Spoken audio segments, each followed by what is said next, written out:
Hello, hello. How you doing today? Um, I love options contracts. I made a lot of money with options contracts. It's not free money. It's certainly not risk-free money. Tony just did a great job outlining some of the inherent risks in that if your timing's off, you can get nothing. You can get nothing, especially with call options. So yeah, be careful, but it's another way to make money. People that have serious wealth or even $1 million, say the average person who has $1 million or higher net worth has 7 different income streams. Seven, not one, not just a job. Normal person has made that money from 7 different places that help them accumulate that $1 million. As you'd imagine, the most common places are real estate in the stock market. I think real estate's great for starting off with things. If you don't understand real estate, you're going to be limited in what you can do in business in general, because the number one thing a consumer spends money on is real estate in the form of rent or housing payments. But so if you don't know that, if you don't understand how consumers function and where their money goes, then you're going to be a piece of shit entrepreneur and you're going to be a shit investor as well. And you deserve to stay poor and stupid if you don't understand the interplay of all those 3 things. Real estate, entrepreneurship, and stock investment. But yeah, options contracts, fantastic. Help me make a lot of extra money over time. In general, and I heard Tony saying parts of this as well, in general, if I want to buy a stock and I like the price, I say, well, let me buy a chunk of it outright. So I have, some position in that stock. And then we can play with put contracts. Like, well, let me sell some puts, and if it goes down, I'll get some more. Plus I'll collect the put premium. If it goes down a little more, I'll get some more, and I'll collect the put premium. So I enjoy playing around like that with a stock that I'm interested in. Again, I'll just take some position, maybe a quarter or half of what I think I'd like to have. If I really like it, I'll just buy a bunch. But if I'm like, I like it enough that I'd like to buy, I might end up with 500,000 shares. Let me buy 200 or 250,000 now. And then we'll sell some puts and make a put premium. If it goes down more, then I'll end up with a stock at a price that I'm excited about. And if it doesn't, then no problem. I collected a put premium. I got a mid-level position that I was interested in anyway. And it just depends on my excitement about that company and why, what the numbers are. There's a comment I made in 2020 in March or April 2020. There were some very tumultuous times.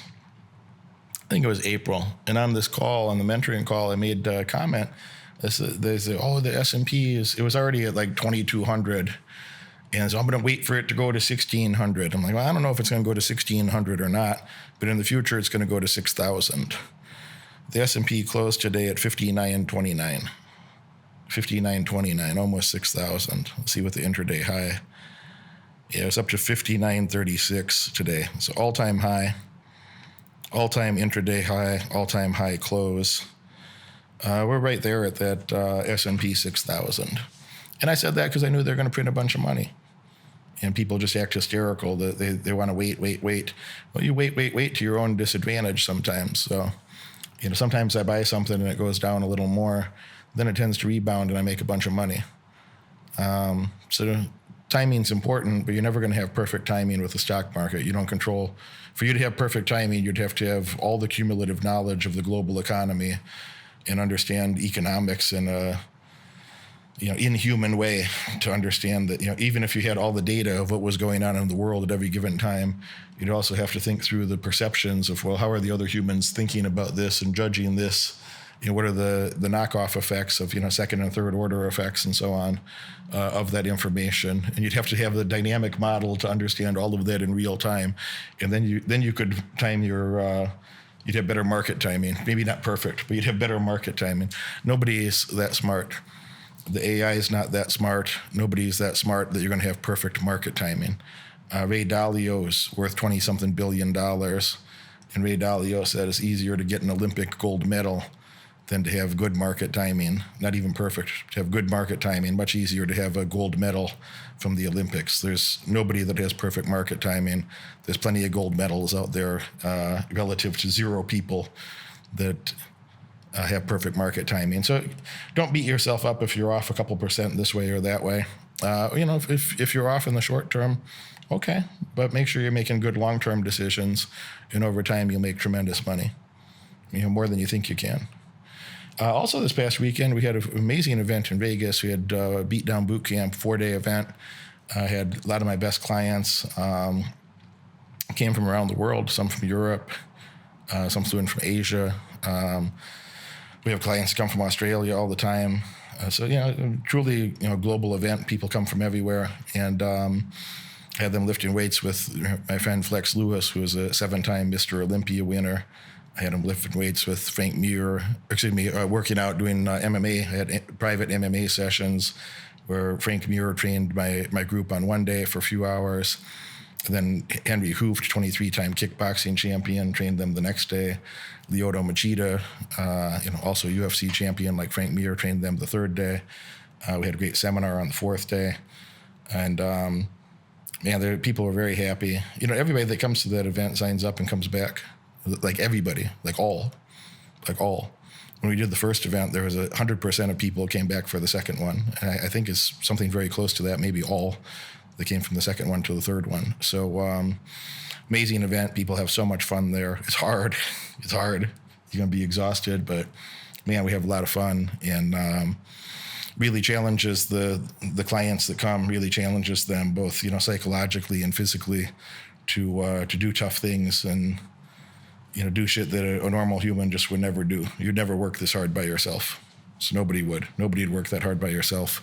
So it really brings the best of the group out. I enjoy it. I go lift weights with everybody. I go do the martial arts, act as co-instructor, with the main instructor and help the clients get their martial arts together, self-defense together a little better. So, I'm very involved in it. I have a lot of fun doing it. Clients have a lot of fun there. If you miss that, we only do it once a year. You say, maybe next year, Derek. No, make a point. If you really want to come, let us know that. If you're in the mastermind group, if you're not in the mastermind group, you're not invited. But if you're in the mastermind group, I'd be interested in having you there. If you're serious and you want something that's going to be super fun, super challenging, celebrity event with multiple world champions coaching you, training you, me personally there helping you, working out together, doing hard shit together. I like it a lot, and be happy to see the best of you there. You watch this video all the way through, and that tells me you're dedicated to learning more and earning far above average outcomes in your life. Congratulations for that. But now it's time to take action. If you could have earned those results by yourself, you would have done it already. My head coach has opened up a few spots on his high-demand calendar for an in-person, one-on-one strategy session to help you. On this call, we'll give you the pragmatic advice that you can implement tonight to get laser-focused on the right metrics and leave mediocrity far behind in your past. Click that link right now in the description below and apply for your call immediately. Do it now.